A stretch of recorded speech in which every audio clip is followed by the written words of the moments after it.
Hello everybody and welcome to a first, hopefully many, last Epoch build guide video. Today I'm gonna be talking about my league starter for the upcoming 1.2 season, which is gonna be a Blade Heartseeker Marksman.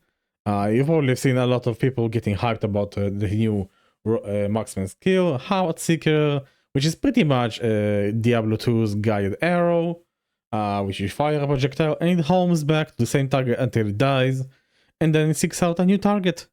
In the background you can see me leveling with Puncture, which is gonna be our preferred way of leveling the character, which is gonna be also gonna be Bleed. So we essentially are playing the build from the start, but let's get to the build planner and I'll explain my reasoning of going Bleed and how I'm gonna be leveling the character and what items you should be looking out for. Okay, so this here is the build guide. The build planner, which is gonna be linked in the description of the video. It's a very, I think, self-found, league start friendly kind of planner. Don't mind the red rings right now because those are like essentially luxury. This is like a endgame type of a build planner, but you can definitely just roll with any old exalted rings, and I'll explain the reasoning why we are going Bleed. So essentially Heartseeker is a skill which you fire it once and it's gonna hit the enemy again and again and again until it runs out of recurves. Baseline Heartseeker starts with 100% recurve chance, and each time you recurve, the chance goes down by 0.8. So essentially you want to stack as much recurve chance so you can guarantee as many hits as you can with Heartseeker. So each time you fire the skill from your bow, you'll get many bleed stacks, which will stack even faster if you have multiple Heartseekers on the target, which we will, if we have like a certain amount of attack speed from our passive tree, some from our bow. And yeah, and the reasoning why we're going bleed is because anything that hits a lot of times fast is a good baseline skill for any damage over time. And I happen to go Bleed because Rogue has quite a lot of support for Bleed, especially because we have a Puncture synergy here by getting straight through. So let's explain the reasoning behind the tree here. So mainly what you're going to be taking on the tree for Heartseeker is going to be Arrow Mastery here, Recurve Chance, which is going to be a recurring theme. We're going to be stacking Recurve Chance wherever we can get it. We're gonna be getting minimum recurve chance. This is extremely important, as after my calculation, which is like 7 recurves, we are starting to go below 100% again. And then if you don't want to like just go into like 40% success chance, you want to at least like safeguard your recurves to be at 66% chance, which is not too bad. You could get a lot of recurves if you're lucky, which you might roll, because again, if you're attacking fast, we can roll this chance a lot of times. So it is a really important note to take. And then we take recurve chance per dex. So we are in fact a dex stacking build. 146 dex as of right now. Maybe could be a bit better if we get like a better rolls. 156 on max roll. Yeah, it's just good. So 156, 150, let's say, around, is gonna be 75% recurve chance. That's a lot of recurve chance just from our dexterity, which also scales the bleed damage, because if you ever played the build before, you would know skill damage. Attributes that scale skill damage also scale the bleed that the skill deals. So because it is a dexterity skill and dexterity provides for increased damage, that means it's for increased bleed damage as well. Otherwise, we're gonna be taking attack speed, which leads us to bleed chance, which is to damage over time multiplier for each recurve the skill has done. And here's the catch here.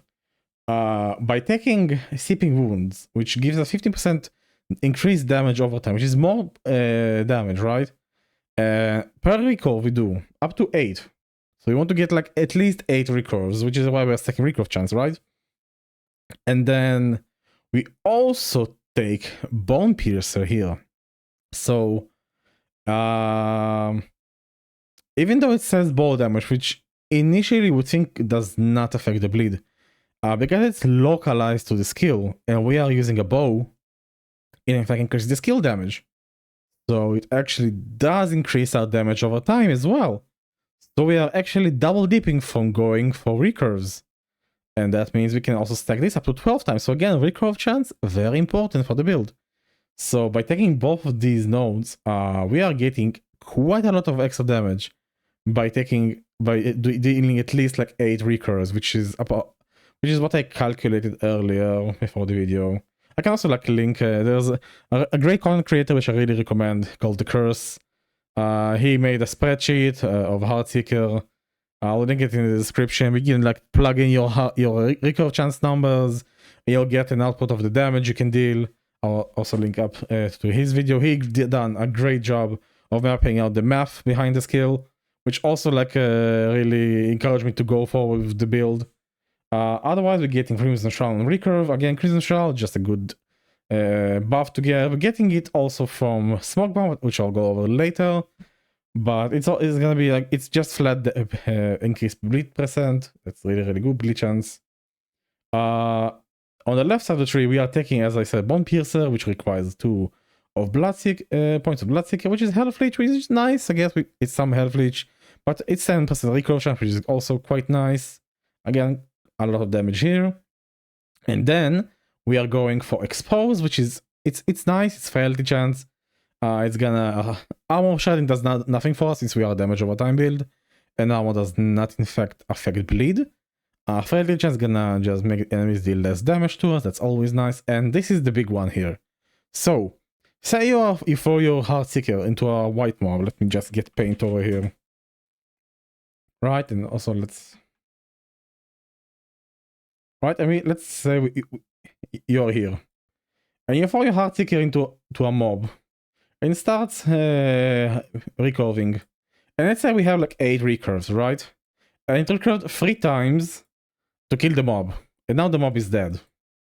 But that means it has 5 more recurves.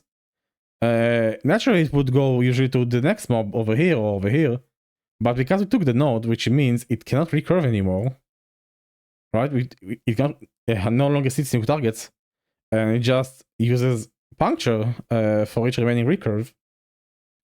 If my assumption here is correct, since we don't have the skill yet, we're gonna be getting 5 projectiles of Puncture from this target every time it dies, if it has 5 recurves left. That's really powerful. Unlike Detonating Arrow Explosive Trap, which was very popular last 2 cycles, Puncture has innate pierce. You can essentially pierce the entire screen, and if you throw like several Heartseekers out, right, and they all kill and start sending punctures all across the screen, then your screen starts to look like this, and everything gets bleed and everything gets killed, and just clear insanely well. So back to Heartseeker. So this is why we're taking straight through. So that means we need to get 24 points in Heartseeker, which is one of our prerequisites for like tier 7 exalts. We want to get +4 levels of Heartseeker if we can. It's gonna be quite nice. Let's go over Puncture. Puncture is very straightforward. If you've played any bleed Marksman build or anything similar, Falconer, Puncture, net traps, whatever, you know how powerful Puncture can be just by getting bleed. So we also are starting leveling as Puncture, so it's gonna fit really nicely with the build. You essentially get all of the bleed nodes here, which gets you like 360 bleed chance from like the Bleeding Fury stacks, plus 100 chance here. So that's like 460 bleed chance on Puncture alone, with its innate 30% chance to apply bleed here. So let's round it up like to around 500 chance to inflict bleeds when you are stacked up. And how are you getting stacks? You need to hit monsters with Puncture manually. So the gameplay is gonna be you fire a couple punctures, you hit your enemies, you get your Bleeding Furies, you send out your Heartseekers, reapply, and just weave your punctures and your Heartseekers in between. And Rapid Strike is gonna help us a lot with that. So every 4 seconds we're gonna be getting 150% attack speed for Puncture alone, so we can weave it even easier between our Heartseekers. which is gonna be amazing. It's gonna be really powerful. It's also gonna apply efficacious toxins. With enough hits, it's 50%. It's gonna apply it. Just literally just more damage over time dealt to the target. Always nice. Yeah, it's pretty simple. Dark Quiver. So Dark Quiver is getting a buff this patch. From being able to carry only one black arrow, you can now carry up to 3 black arrows at the same time. So with having 3 arrows in our magazine, we can for a bossing setup. So this is solely meant for bossing. So what you would do, you would fire your black arrows, right? Let's go to a monolith for example. Let's show you how the skill looks. If you've not played the Marksman before, loading screen. Not happening. Okay, perfect. So the way the black arrow works, you fire the black arrows, and black arrows start landing on the ground. You pick them up, and the next page you can pick up to 3, and then use a skill, which uses the black arrow, and it augments your skills. It immediately gives 100% more damage on its own without anything. We are gonna be getting a special node over here. Bleak Arrow, 50% recurve chance. Again, we want to get as many recurves as we can. So that's why we're gonna be getting Bleak Arrow. I don't think it's gonna be good for mapping. It's gonna be kind of clunky. So again, it's mainly for bossing, so you can stack your bleeds even higher. We're gonna get a bonus damage over time for when we pick up the Black Arrow. This is just like mana cost, like pathing nodes up to here to Bleak Arrow. And on the other side for Dark Quiver, we're just going to get Dusk Shroud whenever we pick up arrows. It's a defensive layer, you're kind of going out of your way to pick them up. You might end up sometimes going into a somewhat dangerous situation when you pick them up. So if you pick it up and you're like standing in a really bad spot, you might get saved by the Dusk Shrouds, which provide you glancing blow and dodge chance. And then we just pass through here. Arrow frequency, we don't really care about that, but this is the big one. You instantly summon 5 black arrows. So as you saw, when I use black arrows, it takes time for them to land. You see, like one lands here, then here, then here, then here. I don't want to wait for my black arrows. So what it does, it just makes it so that 5 arrows immediately land on the ground. Sadly, it does not make the arrows just spawn in your quiver. Hopefully, maybe whenever they decide to rework this skill, they'll add it. But for now, you just summon 5 black arrows immediately. Hopefully one of them lands near you. You pick it up. You pick 3 of them up, and then you send your Heartseekers away. Yeah. Okay, so Smoke Bomb. It's a very straightforward here. You take the Crimson Shroud for killing stuff while you're inside a Smoke Bomb. You get Dusk Shroud generation. You get Silver Shrouds, which is guaranteed dodge. And we get Cloaked Incursion, which has the cooldown and also makes that Smoke Bomb become a traversal skill. And Smoke Bomb is amazing. Look at that distance of the traversal. And right now it's like kind of the visual is kind of barred, but the area that it does not get affected. You get like the same area. You can see I am still getting my haste stacks even though I'm outside of this cloud. So you essentially always have Smoke Cloud active with this, and you also have a really strong traversal skill with it. So I highly recommend taking that. Probably Rogue's best traversal skill.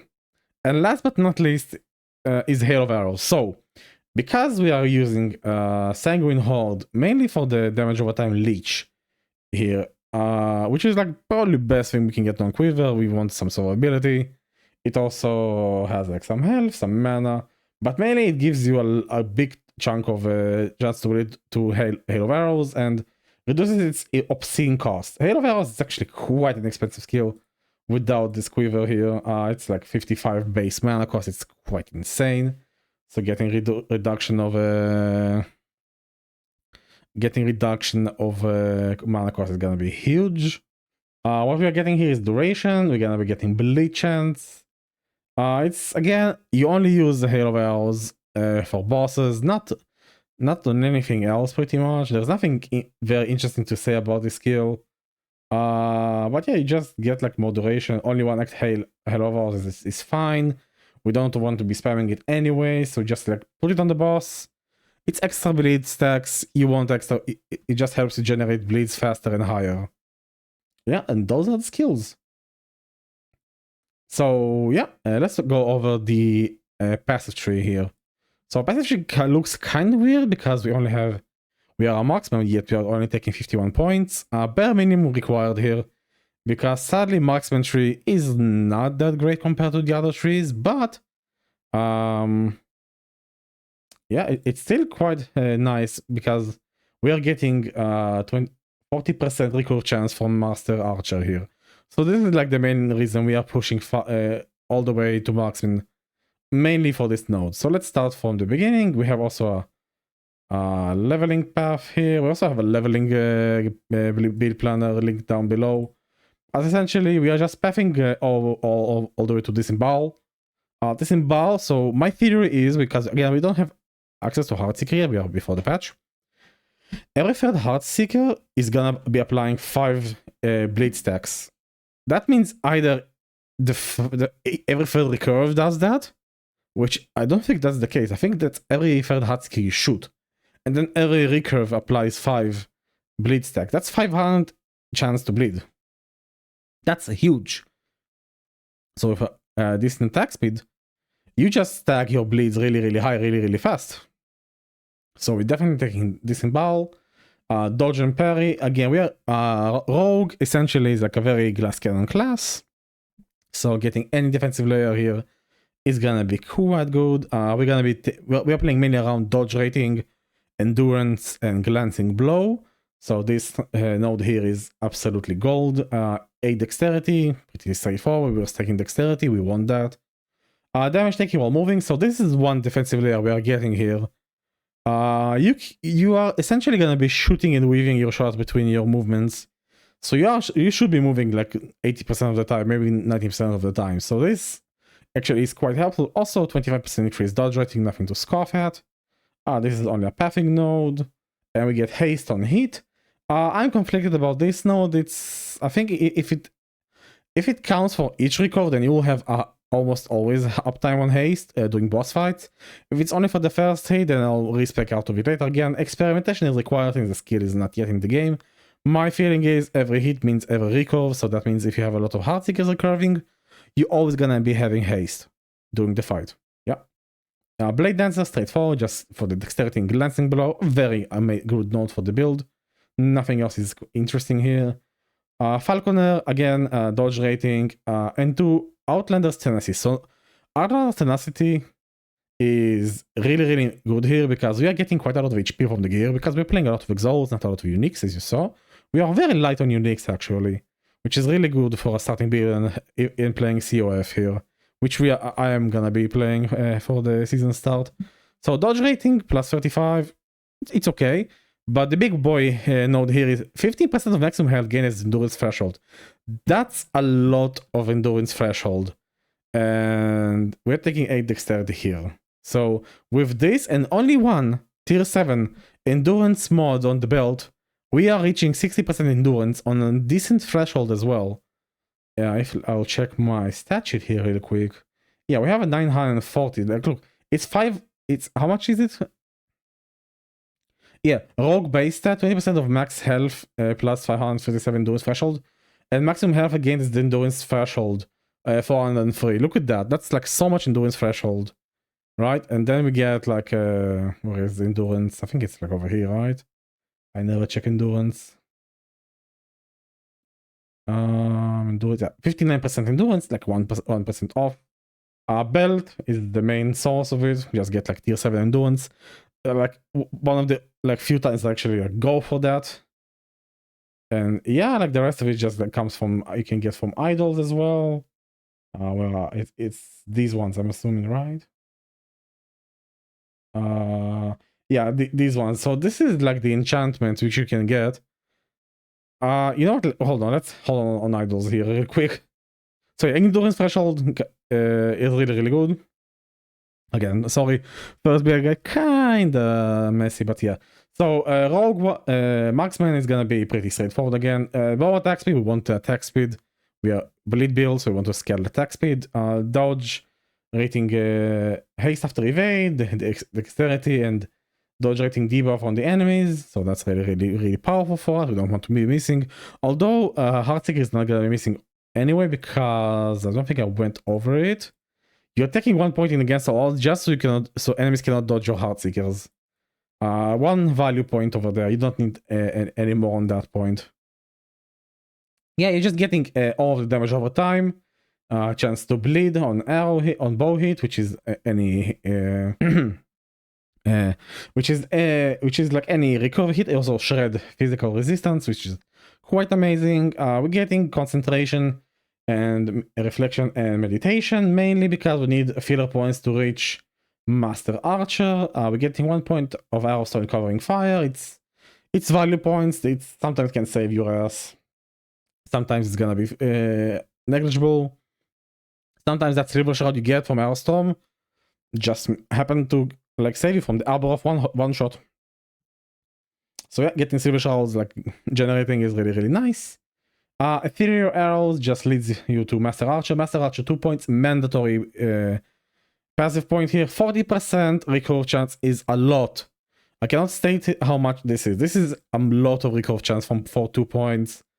And these points are like value. This gives us a more damage reduction because if you're taking heat of concentration, it's like 10% less, 10% DR. So that's really powerful. Yeah, and that's like pretty much the passive tree. Again, rogue passive, Marksman passive tree. Very like straightforward. Like not much like to explain here. Take all the damage over time. Take all the dexterity. Take the dodge. Take like damage reduction. Dodge rating buff. The cooldown reduction for meditation is also quite nice. So you can get your concentration back faster, so you get the DR faster. Yeah. I think that's pretty much it for passives. So let's go over the items. So, big 3 items here, which you can see are the Blood of the Exile. You want Blood of the Exile ASAP, mainly because it has increased bleed duration. So, this is the only mod you care about on these boots. The physical ailment damage to moving enemies is a meme. Okay? We don't care about it. It's nice to have. Most enemies are gonna be moving. It's especially like for white mobs, but the big thing here is the bleed duration, because that's gonna help you stack your bleeds even higher on single target, which is like the one thing that you should be struggling with, you know, since like bosses are like beefy HP sponges. All right. It also gives you quite a lot of the strength, dexterity, and intelligence. You don't need to get movement speed on this boot because you get like innately up to 40% movement speed, which is also quite amazing.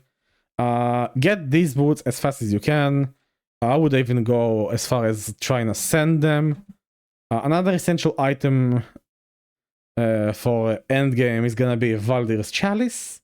Valdir's Chalice, again, it's like a big chunk of a chance to apply bleed, and again the bleed duration. But another big line here is gonna be physical damage over time leached as health. So again, as damage over time build, our options of leeching are very limited. There are 3 items that come to mind that give you leech from bleed. We are using 2 of them right now. I'll explain the third when we reach our amulet slot. But yeah, Valdir's Chalice also an item I would actually try to Rune of Ascend. You can farm a last ruin timeline to get a unique relic. You can do COF prophecies. It's not that rare. It's a decent. It says it's 2% drop, but I've seen it like plenty of times when I was playing other characters. You can start playing monoliths without both of them. By the way, you can like get to like monoliths without any of these uniques, but once you start going through monoliths into empowered, like before, you want to get these items without any legendary potential before you reach empowered monoliths. Third kind of mandatory item here is the Sanguine Horde. Hail of Arrows again is like an auxiliary supplementary skill. We are not relying only on it almost at all, especially not during leveling, since it's like very expensive. It needs a lot of skills to get good. But the one thing that we really want here is the attack speed and 2% of damage over time leached as health. Both of these mods are insanely powerful, and this item drops like kind of early. It has like a lot of LP potential. So you can stack like all. You can probably get a free LP Sanguine Horde. You can guarantee the tier 1 dexterity now with legendary slams. So I think this is a very realistic option. Also, you get like up to 75% implicit chance to apply bleed on bow hit, which is really good for the build. The rest of the items can just be exalted items with the important one being tier 7 level of Heartseeker on our chest plate. On our helmet, 40% chance to recover on Heartseeker, and that's why I'm saying 40% is a lot. 40% is tier 7 on helmet for recurve chance, so that's why you want to go for Master Archer. Yeah, and another nice thing we can do with this build, we now can use set shards with Xeric set chat. Yeah, Xeric set shards. So we can get a tier 7 damage over time on our gloves, and then we can use the Xeric set piece to get even more damage over time. Up to 180 damage over time just on the gloves. That's like a really high potential. I think it's worth using. If you are struggling to get enough dexterity once you have red rings, you can just get the tier 7 dexterity here instead. I found a way to go around it, so you can, like, again, this is like the min-max planner. This is where we have red rings here as well. Same thing about red rings. So again, because we can guarantee the slams of dexterity, I think getting dexterity slam on the red ring is gonna be quite easy. I mean, saying it, just getting the red ring is quite a challenge on its own, but with enough gameplay, with enough game time, with enough ring prophecies, you will end up finding these eventually. These are a luxury item. They are not required for the build in any way. You can just use any exalted ring with a tier 7 damage over time, or sorry, tier 7 dexterity, tier 5 damage over time, and supplement your resistances and life on your suffixes. Same thing for this ring slot. So red ring is a luxury. You don't have to use those. Belt is straightforward. You get some physical damage. Again, not a lot of useful prefixes, so 2 mana regeneration. Because Heartseeker is not free, and so you might run into some mana issues. Again, test pending, we don't have the skill yet. So I just slapped the mana regeneration. It's just a good all-around stat. Tier 7 endurance, again, so we get all of the you get almost endurance capped. Right, so cap is 60%, we get 559. Max roll is 64, right? Hybrid health and health, because again, health means endurance threshold. That means we're gonna get one shot less often. Bow is just tier 7 damage over time, tier 5 physical damage. Can swap them probably, but I like the damage over time because it has higher numbers. You want to get an obsidian bow because it has implicit of increased physical damage, which affects our bleed chances here. Same for like the helmet. You want to get like the damage over time, increased bleed duration implicit on the helmet, and getting damage over time and dodge rating armor on the body armor. These really help. These matter. Look for these item bases when you're gearing up. I would say any belt base is good here. If you can avoid using this base for the resistances, you just go for the highest armor belt you can find. That's my recommendation. But if you need the resistance, which I found out that I was actually quite in need here, so I just went for that. Future zone here. Forgot to talk about the amulet and the third option of leeching from your damage. So we could use exalted amulet with damage over time, just like health and resistances, which would cover most of our resistances. Alternatively, if you manage to find a high legendary potential, bleeding heart, which sometimes happens, like 3 LP happens, 2 LP happens quite often. This is also a potential candidate for the build. We don't really use regeneration, we don't really care about the implicits. The big line here is mainly damage, percent of damage leashed as health. It includes damage over time, it's just damage. If you can find a high legendary potential, bleeding heart, or you don't need the resistances, or you don't care about resistance for some reason, and you don't need the amulet to fix your resistance, then yeah, using bleeding heart is gonna give you a lot of sustain. I do recommend trying to farm a 4 LP one. I've seen them pop up sometime. Very like high, like min-max potential on the bleeding heart here.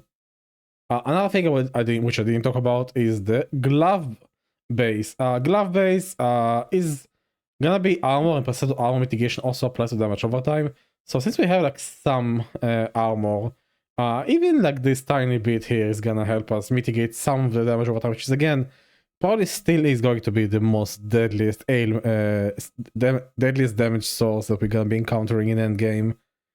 But yeah. Now idols. Idols are pretty straightforward here. You get physical damage over time, health and dodge rating hybrid are like best in slot here. If you have enough rolling, you will find these. Recurve chance idol is gonna be the big one here. You can only fit 2 of these boys, and it's really powerful. So up to 20% for each idol. That's 40%. That's again, it's like having another master archer by having 2 of these idols here.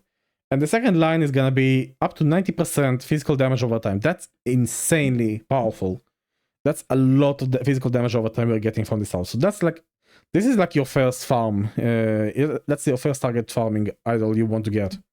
Enchanting from Weaver, I still don't know how target farmable these are, but getting glancing blow, dodge rating, gonna be amazing here. Getting endurance damage over time is gonna be amazing.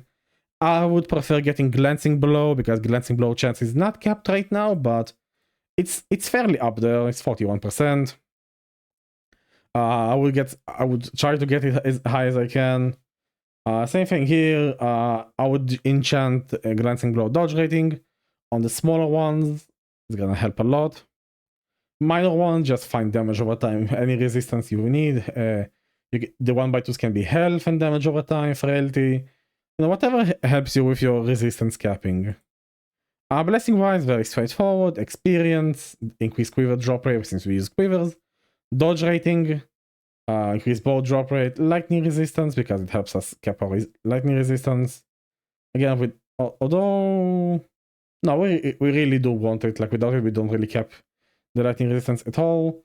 You want increase bow shard rate. You want to get more bleed damage, obviously. Increase body armor shards because we want to get the Heartseeker shards for when we don't have the tier 7.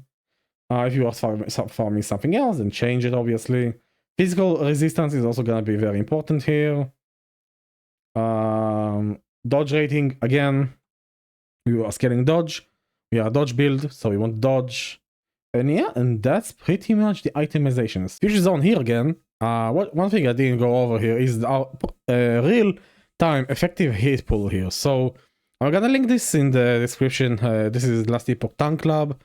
This is how we calculate effective hit pool, because the numbers on the build planner are actually misleading because well, they just are. The calculation is just sometimes does weird things here. That's why we have our tank lab. Even though it seems that we have like about the same DR here, this is a bit more of an accurate tool, especially if you play with the Blade Dancer's Apostasy node. As soon as you take this node, Last Epoch tool stops calculating your effective hit pool properly. It would tell you have like insane high effective hit pool if you take Apostasy, but in reality your average hit pool would plummet, so don't take Apostasy. Getting 100% glancing blow is nice, but getting a 63% dodge is nicer alongside 40% glancing blow. So you just pretty much input everything, like all of our stats. Our glancing blow chance is about 41. I'm inputting my average numbers from my Last Epoch tools. These are the numbers that I have on my min-max min-max planner, alongside some of the DR we are running to red rings, prolonged demise against dots, concentration from hits, evasion damage if you were moving, that's 20% DR, averaging around 28,000 effective hit pool. In a very optimistic scenario, it will be a bit less if you just like remove some of these DRs. Like let's say we're not moving, suddenly this becomes 22,000, still respectable in my opinion. But yeah, That's against physical. Let me put my 20% DR back. And against non-physical damage, it's 26%. Against, we have like our resistances and everything should be in place. No block. This is our current evasion rating. The more evasion rating you get, the better this becomes. And yeah, this is our actual effective hit pool for the character once we get like our gear sorted out for endgame. And that's why I think this build is gonna excel. Even defensively, it's gonna probably be quite decent. It's gonna leech a lot, gonna tank hits, and it's gonna be pretty chill. So let's go over leveling here. So the second build planner is gonna be linked here. It's gonna be the leveling build planner, which has I've actually made it so you can actually see the order of which I'm taking my skills out. So it's gonna look a bit different because we are using Puncture mainly for leveling here. So you can see we are taking a bit more attack speed nodes early on because it really helps. With Puncture, the rest of the nodes are pretty same-ish here. Getting the attack speed first. You can just use this slider here to see the order of which I take my skills. You don't have to follow it like to a T here. You can like mix and match, see what you want first. But that's my recommendation. That's how I leveled up. Idols for leveling, just whatever you find, any resistance, any chance to bleed. It's gonna be great. Obviously, recurve chance if you find it, all the better. Keep in mind though, Heartseeker only unlocks after spending 50 points on the passive tree. So that's 20 points for Rogue and 30 points for Marksman. You're gonna be unlocking Heartseeker quite late, probably around level 55. So up to level 55, you're gonna be playing Puncture, Umbral Blades, and Smoke Bomb. And I'll explain the skills right now. So why are we playing Puncture as leveling? It's really good. Honestly, I can probably level Puncture with a white bow with no affixes. Just like plain white gear with nothing on it except resistances. And it's still gonna delete the entire campaign when you play the bleed variation. It's so much bleed chance off of these three nodes. It's just insane. Like just these three bleed nodes getting the attack speed from the passive tree, it's enough to kill almost all of the campaign like really easily without a sweat. I also have like several gameplay here, gameplay encounters with bosses here. You can see we are just playing Puncture in the background here, and we are also playing Umbral Blades. So Umbral Blades is your single target for leveling. What you're gonna be doing here is taking Cacophony of Steel. I don't know why last Epoch is being weird about loading. You're taking Cacophony of Steel, which makes you giving you the big spinning Umbral Blade. You're getting Loving for homing. You're getting a close. Oh, this is incorrect. You're getting precision cuts for your Umbral Blade at the target location. You get bleed chance. That's all you need for Umbral Blades, honestly. Anything beyond is just gonna be like whatever. Why Umbral Blades? Umbral Blades hits a lot of times. Hits fast. You stack bleeds with Umbral Blades insanely fast because your Bleeding Fury gives you global bleed chance. Any skill you use after you have like your Bleeding Fury chance stacks gets the bleed chance. That means your Umbral Blades are, on top of having like the 40% here, it's gonna have like your 360 chance to bleed.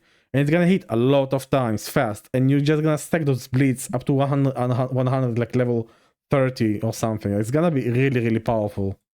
And then we're getting Smoke Bombs. So the tree here is a bit different because the way we are leveling Smoke Bomb is we just rush towards Hidden Blows here. As you can see, Hidden Blows gives us bleed chance for Puncture and Shurikens. And at 4 points, we're getting to 100% bleed chance on Puncture. So what you do is you pop the smoke, you sit in the smoke under the boss and just start puncturing. And you get like just easy 2 extra bleed stacks per puncture you do. It's extremely powerful. And then if you just do it on packs, you get Crimson Shroud, which is extra bleed chance per Crimson Shroud. Stacks up to 3. It's really amazing. 150% bleed chance on everything. And then we go for the dash. So here, is a caveat. Here's like a small tip, guys. If you're like still listening to the video, don't take escape tactics when you have only 1 point. Wait until you have 2 points to spend, and then immediately grab these 2, because you don't want to be dashing away from your smoke bomb. You want to be dashing forward. So wait for until you have 2 points to take cloaked incursion right away, and then just get rapid concealment with glancing blow and dust crowd generation, and then you just respec out of hidden blow once you get Heartseeker going. And yeah, as again, all items, just whatever you find, use the forge. Don't be lazy. Get your damage over time in there. Get your attack speed. Fix your resistances while you're leveling. It's that simple. You don't need anything for leveling. You don't need any uniques, nothing fancy, no build enabling unique. Just plain old rare armor and bows. And that's pretty much it. Alright, and that's it for the build guide. Hopefully you guys gonna be picking the build up, trying it, enjoying it, having fun with it. Please leave a comment if you have any suggestions, or if you've played the build and enjoyed it, please do leave a like. If you want to see me play the build and ask me questions in real time, I'll be streaming this Thursday on the League launch on my Twitch channel, which will be linked down below. I stream mostly on weekends, and I'll be glad to see you guys on stream. Thank you very much. Leave a like and subscribe, and I'll see you guys next time. Cheers.